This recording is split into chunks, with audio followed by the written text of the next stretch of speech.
Before my military career, I used to train in a local gym, play a bit of sport, this and that. I was always interested in sport. However, having served in the army, I now understand how critical it is in your job roles and life in general to be fit.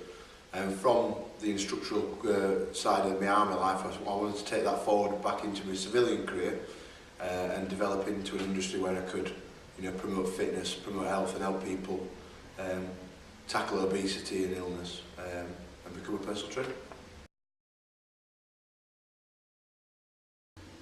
Through the army, to make your transition back into civilian life easier, we have a thing called the Enhanced Learning Scheme, Learning Credit Scheme. I researched fitness providers in our local area. CMS Fitness came up, and they were recommended by a couple of people. I contacted the team here and asked them if they were Enhanced Learning Credits approved, which they were going through the process at the time. The team were very, very helpful, kept me updated on where they are, and then they luckily for me became accredited to the LCAS learning scheme, and it inevitably opened the funding up from the army for me able to come and work with the instructors here at CMS and get through my qualifications to be able to give me a new civilian career. When I initially got interested in becoming a personal trainer, I spoke to the tutors and assessors at CMS, and they gave me the sort of mind map of what qualifications you need to do to get to where you want to be. So I started off as a level 2 gym instructor, I then progressed on to my level 3 personal training, which made me a qualified personal trainer. I wasn't happy to stop there. I wanted to give myself some specialist qualifications so that I stood out from the field of other personal trainers. So I progressed forward onto pre and postnatal exercise planning, which gave me a niche market of ladies in the first, second, third trimester and post-pregnancies to get back into shape.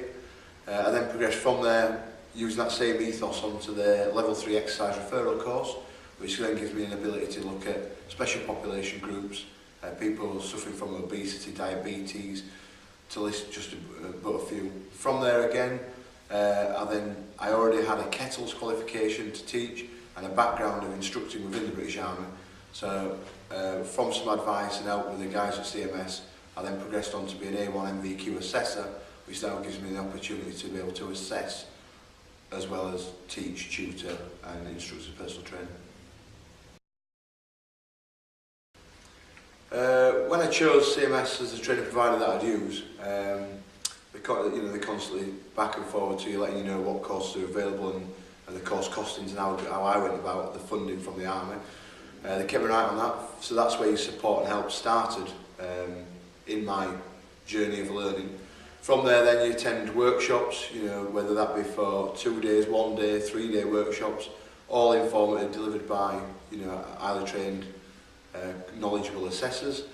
So that added to the support and help. But on top of that, to be able to do e-learning and learning from home, I had an account set up on their CMS e-learning website, my own password, and went in and I could update my own portfolio, my own work as it was there. Then submitted via email direct to the tutor that was looking after my course, to which then feedback's prompt on any things that you need to rectify, or indeed whether you've passed that particular part of your training. A lot of it was done via internet based for the learning, and then obviously coming and doing the anatomy and physiology exams, and then again all of it returned back to the results via email. So yeah, it worked well. Kept me. There were no point throughout the training that I thought that I was left high and dry. You can constantly pick up a phone, speak to tutors here, speak to the team here, or in turn, ping an email and you'll get an answer straight back.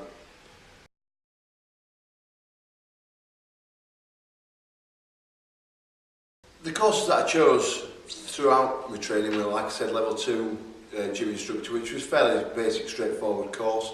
I got on that one quite easy, cracked on.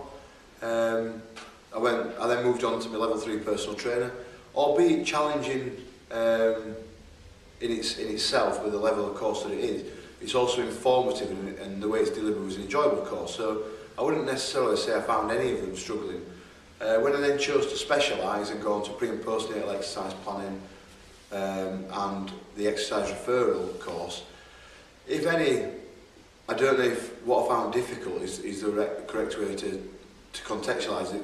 The one that was more in depth for me, that required a bit more digging deep, was probably the exercise referral. However, you know, saying that, the guys are on hand to give you advice. You know, the tutors and assessors here have all worked prior to becoming assessors and tutors within the health and fitness industry, so they can offer you real situations, real advice on what help you need to progress your qualification.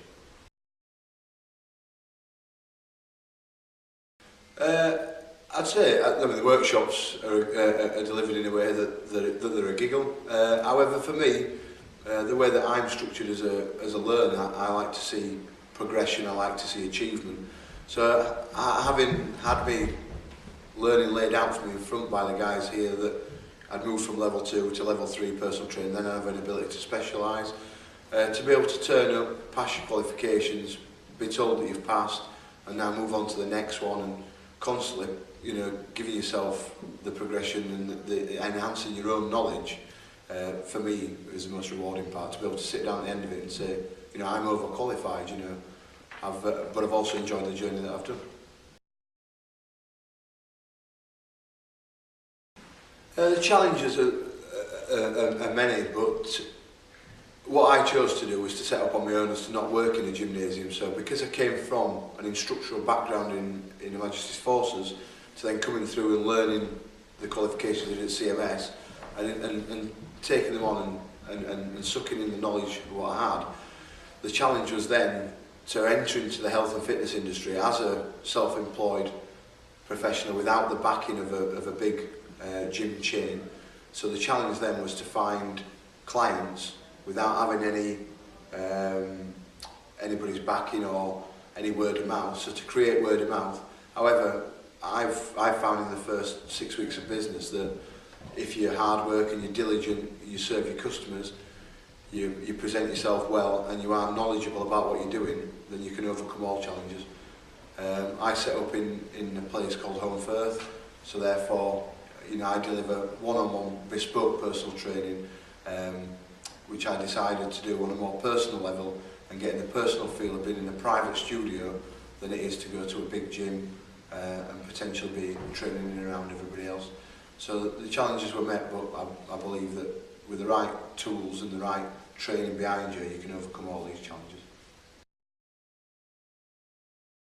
I think the training definitely did prepare me, in the regard that all the way through the training, irrespective of which course I'd ever done with the guys, Hayden had tell me what I need to move on to, what course is best, and where that course fits in the marketplace, out in civilian life, in the industry, to be able to work in. So, you know, the constant support there throughout them, I believe, is what helped me there. I found that my day as a personal trainer, generally, you have to be flexible, you have to be dynamic, you have to be knowledgeable, and you have to have an ability to fit in and around somebody else's 9 to 5 working day. So my general days of PT starts early. I'll get up, I'll go up in the gymnasium, I'll make sure all the equipment is serviceable and the place is clean. I have a small bespoke studio in Holmfirth. Throughout the training that I've had has taught me to make sure, you know, turn up half an hour early, make sure your kit and equipment's right, make sure your area is presented professionally. So I'll turn up, sort the studio out, have pre-planned routines for my clients. Client will come 6 till 7, and 7 till 8, and then potentially 8 till 9. There may be a lull then after that in the day, which gives me time to write my programmes for the next day, clean the gym, do any other sort of admin that's required to enhance my business. And then I generally find then the majority of the week then in the latter hours, so after tea time, I'm providing, you know, fitness courses, albeit for me the military style fitness courses, but for the longevity of the business, I've then got the opportunity throughout the day, in those working hours when people are at work, is to plumb into my pre and postnatal exercise planning, where predominantly ladies in the latter end of the pregnancy will be off work, and in turn the maternity leave after work, I'll be able to fill those hours with that specialist market, and in turn to approach the doctors and get on the exercise referral scheme, the PAL scheme or whatever, to use that qualification for, you know, the elderly or people that are suffering from illness that may not be in work, then to fill those working hours during the course of a day by using those qualifications.